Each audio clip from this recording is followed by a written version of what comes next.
அதே போல் கிரகதோஷங்கள் இருக்குது, நிறைய மன வருத்தம், ஆக்சிடெண்ட்டு, பிரச்சனைகள் எல்லாம் இருக்குது. எந்த கோயில் போனால் அந்த கோயில் போனால் சரியில்லைன்னா கோளர் பதிக்கும். இது திருஞான சம்பந்தர் எப்பேற்பட்ட கோள்களின் தாக்கத்தையும் காப்பாற்றும். இந்த அக்ஷய திருதி அன்னைக்கு நீங்க நிறைய விஷயங்கள் செய்யுங்க அப்படின்ற மாதிரி சொன்னீங்க. இந்த விஷயத்தை மட்டும் மறந்து கூட செஞ்சிடாதீங்க அப்படின்னா அது என்ன விஷயம்? இல்லை, மறந்து கூட செஞ்சீங்கன்னா கடன் வாங்கக்கூடாது. உடம்பு பிரச்சனை இல்லாமல் போய் டாக்டரை பார்க்கக்கூடாது.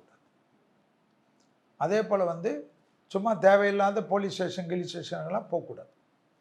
ஏதாவது எமர்ஜென்சினா போய் தான் தீரணும். இதெல்லாம் தான் நீங்கள் பார்த்துக்கணும். அதே போல் சும்மா தேவையில்லாத விஷயத்துக்கு வாக்குவாதம், சண்டை இதெல்லாம் வேண்டாம். இந்த பாட்டு என்றைக்குமே வேண்டாம், அக்ஷய திருதியில் வேண்டாம். சரி, இப்போ பொதுவாக இந்த நாளில் நம்ம கடைபிடிக்க வேண்டிய பூஜை முறைகள் அப்படின்னா பூஜைன்றது சிம்பிள்மா. நீங்கள் எதுவாக இருந்தாலும் ஒரே ஒரு விஷயந்தான். விளக்கு காலையில் 6லேருந்து 7 மணிக்குள்ளே ஏற்றிட்டாவே போதும்.